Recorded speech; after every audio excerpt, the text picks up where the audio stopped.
she is.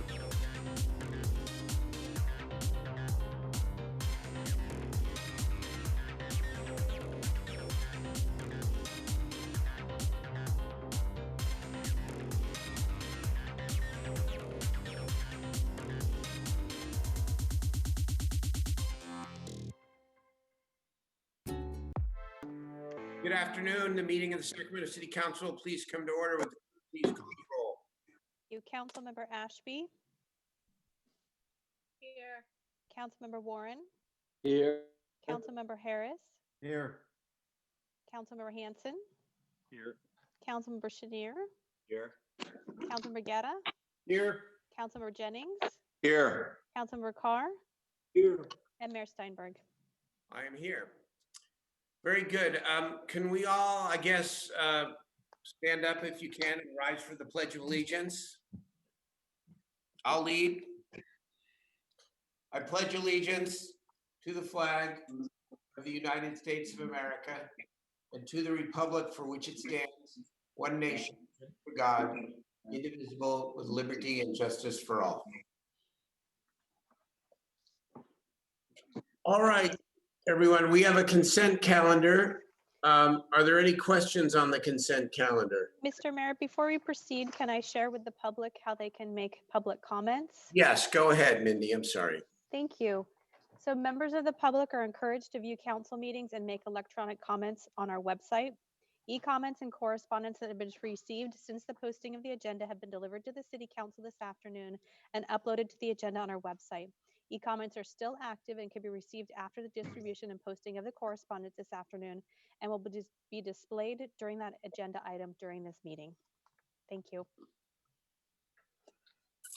Okay, now, Mindy, the city clerk and I talked before the meeting about how to handle public comment that actually comes in during the meeting. And I guess there are a couple of choices, and one that I would recommend and that I think the clerk and I agreed upon. One way that we don't recommend would be to have the clerk read substantively all the comment verbally as they come in. The other way would be if we get a lot of public comment, the public comment that we received prior to the meeting is going to be put up on for the public to see here online. If any comments come in during the meeting on a particular item, we will take a break for a couple of minutes after the presentation and council questions so that everyone can look at the comments, so we can actually ensure that they've been seen, and then we'll come back to take the vote on whatever the item is. That's in lieu of having the clerk actually verbally read the content, maybe the multi-page content of any comments that are submitted during the council meeting. Right, Madam Clerk? That's correct. And I do have one item to share on the consent calendar. Okay. There was one comment on item number 1, approval of the city council meeting minutes. That is on screen and was distributed with you to this afternoon. Just this afternoon. Okay, it's a short comment, so I think everyone, why don't we take 30 seconds and everyone can read the comment. And please let me know if you'd like me to comment. Okay, thank you. I think that should suffice. Are there questions on the consent calendar? Mayor, I would like the clerk to comment to the sender's information. He believes we're in violation of the Brown Act. Yes, go ahead. So this agenda item is approval of council meeting minutes. And our council meeting minutes are action minutes, not verbatim minutes. So anything that would have been read into the record would not be listed on the minutes anyway. That would be part of the video stream. So comments that are submitted are made part of the electronic record and have been uploaded to the agenda online. Is that okay? And Mayor, I have a comment on item 5. Yes, a comment on item 5. Go ahead. Item 5 is the road resurfacing project item. And I did have a conversation earlier today with Ryan Moore. The pavement conditions index for Riverside Boulevard has declined dramatically over the last couple of years, now down to a 51 PCI. One of the projects in here and a future project would resurface through a slurry seal both sides of the streets along Riverside between Broadway and 11th. So staff are going to be working on some future project to be funded through regional or state funds to improve that for pedestrians, bikes, as kids are going to school at Crocker Riverside. And I know that there's a lot of public interest in Riverside Boulevard. So I just want to make those comments, and I'll move the consent calendar. Very good. Is there a second on the consent calendar? Second. Moved, seconded by Councilmember Chenier. All right, and any public comments received prior to the consent calendar that need to be posted, Mindy? There's not. The one that I just displayed was received earlier and has been distributed to you this afternoon and is uploaded to our website. Okay, thank you very much. Let's call the roll on the consent calendar, please. Councilmember Ashby, Yes. Councilmember Warren, Yes. Councilmember Harris, Aye. Councilmember Hanson, Aye. Councilmember Chenier, Aye. Councilmember Guerra, Aye. Councilmember Jennings, Aye. Councilmember Carr, Aye. and Mayor Steinberg. Aye. All right, the consent calendar passes unanimously. We do have one discussion item, and that is a review of our local emergency declaration. That's item 8. Mr. City Manager?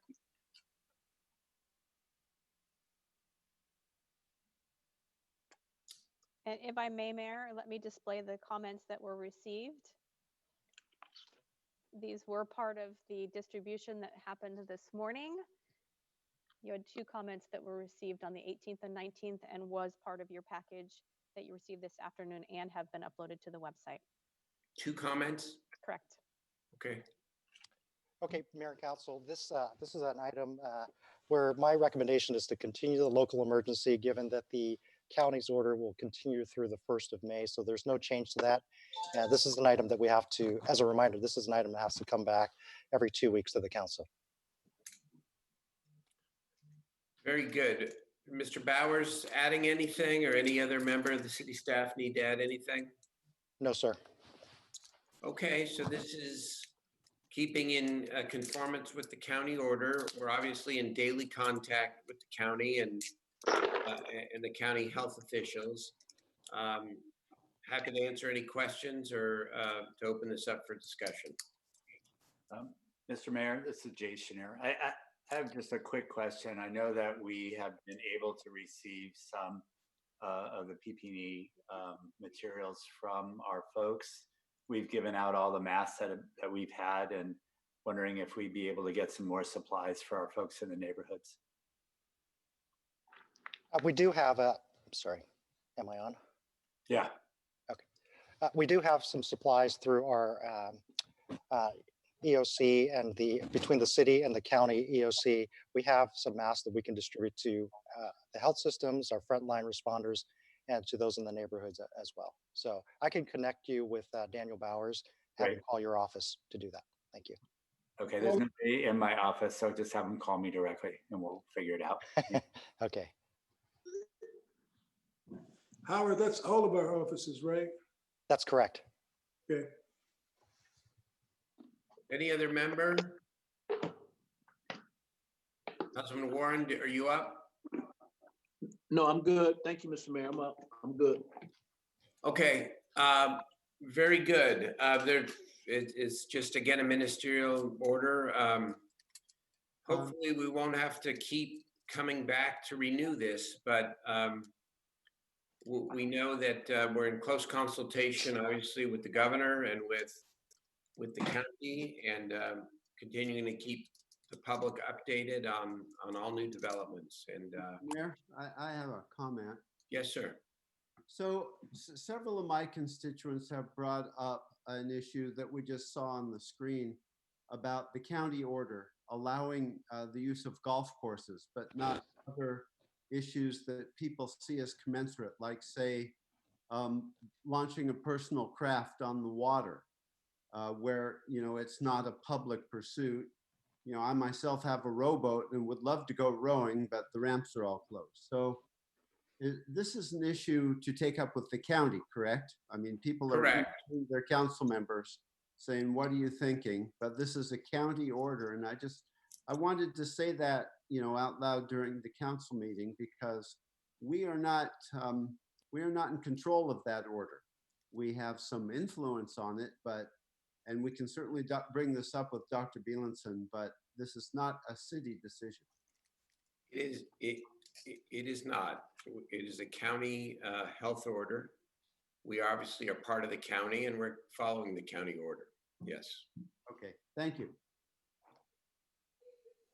Anyone else? I'm happy to move the item. Second, I'm not sure. Does it require a motion, Mindy? I guess it does. It does not require a motion. Didn't think it was a discussion item. So the manager is reporting on what he's going to do under his authority. Okay. And basically, the council is reviewing the need for continuing the local emergency declaration.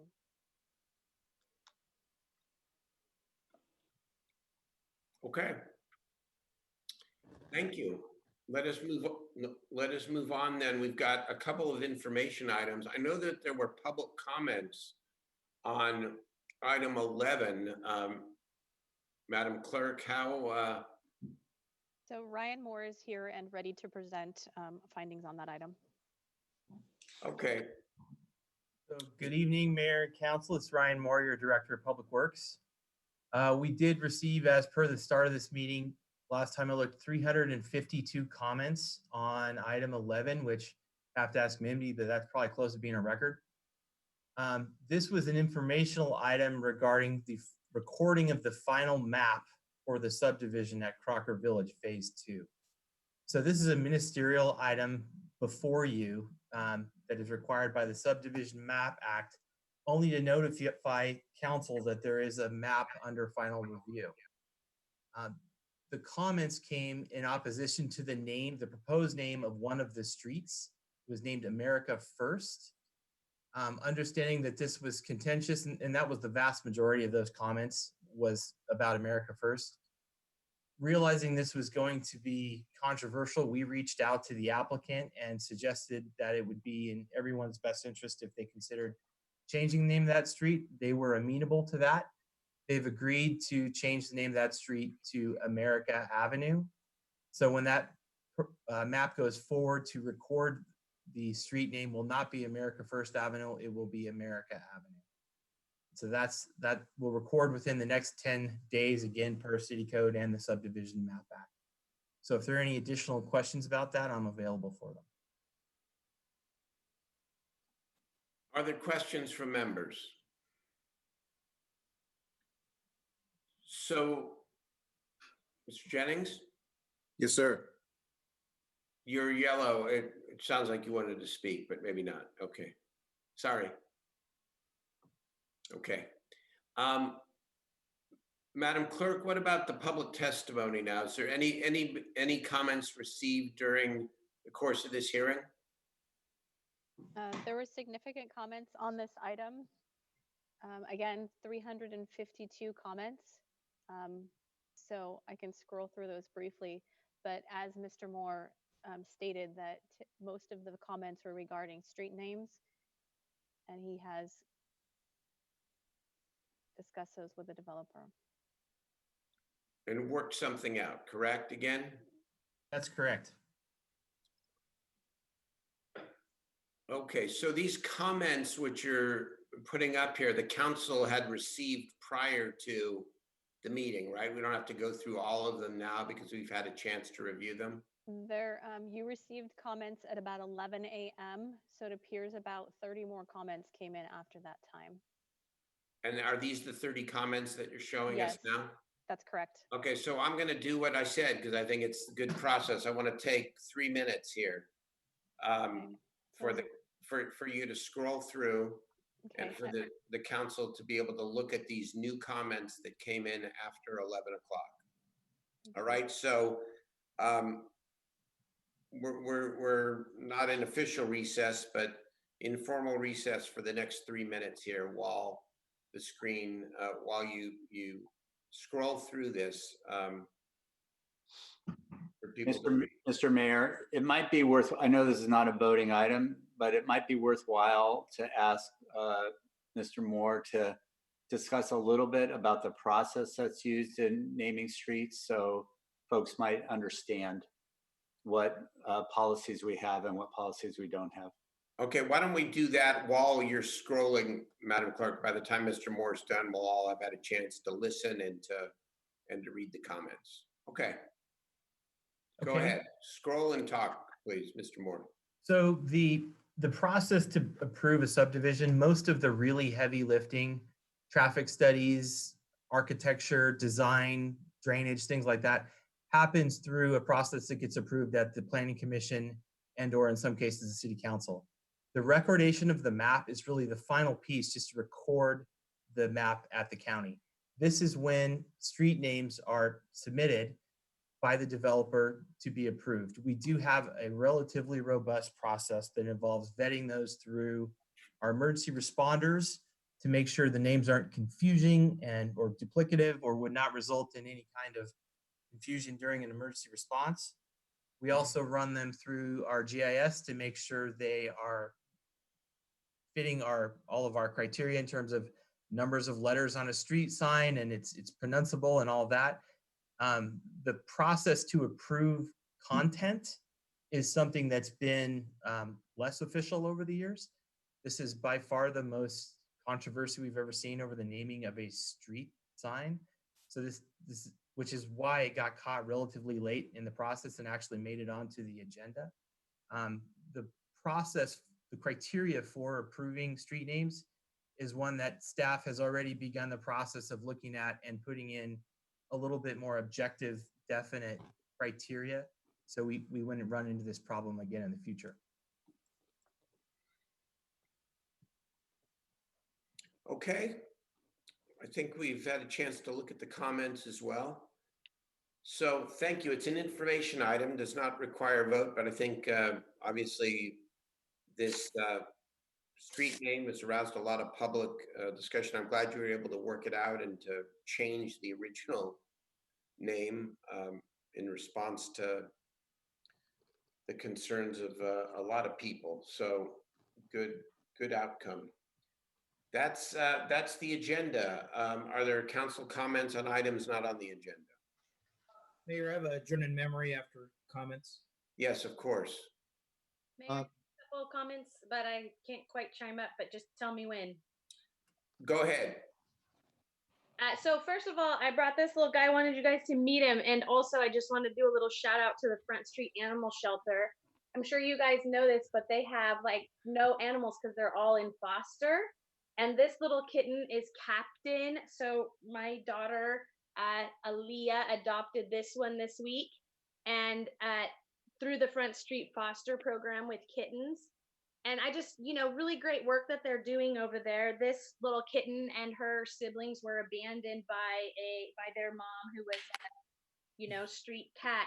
And they saved them, bottle fed them at Front Street, and then made them available for adoption. And just as a side note, maybe one silver lining in everything happening with Corona is that there are no kittens or puppies available for adoption, or hardly any right now, because they're in high demand and everybody with their extra time wants to have a four-legged friend at home. So if people are interested in that, I encourage them to keep checking back with Front Street and also to be patient. That it's a long time. Even for me, it took over a month to wait for a cute little kitty. So we're very proud of the work being done at Front Street. And I know you all are, everyone on the council, a huge champion, especially Steve. And then secondly, I just wanted to say thank you to my colleagues and also invite you to participate. On Monday, we launched a Storytime Sacramento page, which was really just my daughter's first grade teacher talking about how great it would be to have Sacramento people reading books. And I thought, I could get, Chief Hahn or somebody to read a book. And then I thought, well, wouldn't it be cool if we got a bunch of Sacramento people, all different kinds of people, grocers and hairdressers and council members and police and fire and whatever, to read children's stories and put them in one central location where anybody who wanted to could just let their kids scroll through and read them. We kicked it off this week with about 15 readers on there. one person from Sac Republic, player Sam Werner, Scott Moak from the Kings, Daniel Hahn's on there, Chad's on there, Rivka's on there, Jason from the Zoo is on there, and a lot of other folks. It's really fun, and we've had a lot of submissions in the last few days too. And open it up to any of you. Jeff's gonna read a cool book. I think Eric and Javi are gonna read a book, I'm hoping, and I know Steve and Alan have signed up to read a book, and I think Rick and Cassandra are gonna read a book together. So Jay and Mayor, if you want to join us, let me know and I'll send you over the instructions. It's pretty easy and fun, and don't worry if you screw it all up. They're all over the place. Jay King puts us all to shame in how good he did with his video. I swear he probably hired somebody. It looks amazing. But, you know, for the most part, one of us just has like, you know, just grabs a book that we really like from childhood and read to kids, and the kids love it. So if you want to participate, you're all welcome to. Happy to do it. So That was great. Okay, I'll send you guys the instructions too. do we pick our own books? Yeah, Larry, if you're in, I'll send you one too. Yeah, pick whatever book you want, but tell me what book you pick so that it's not a duplicate. Warren, We've got about 100 toddler books if anybody needs some Yeah, to read. yeah. So same.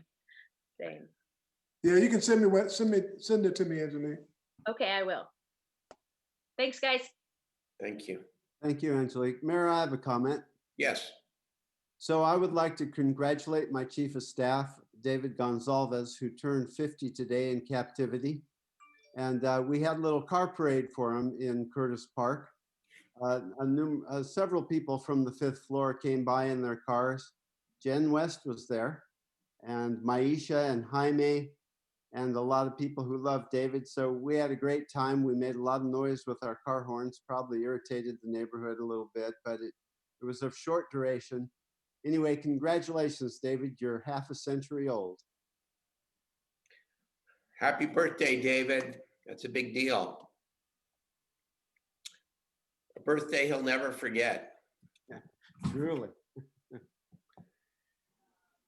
Good. I know Eric had an adjourn in memory. Why don't we close off with an adjourn in memory here? And Mr. Mayor, before we do that, can I show you public comments for matters not on the agenda? Oh, of course. I'm sorry. No problem. So we had 4 comments for matters not on the agenda. The top 2 were received after the report was distributed today, and the bottom 2 were included in your report that you received this afternoon.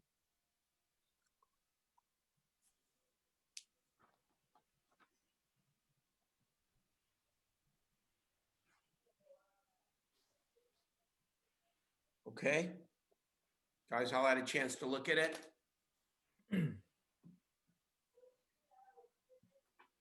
Thank you. Thank you.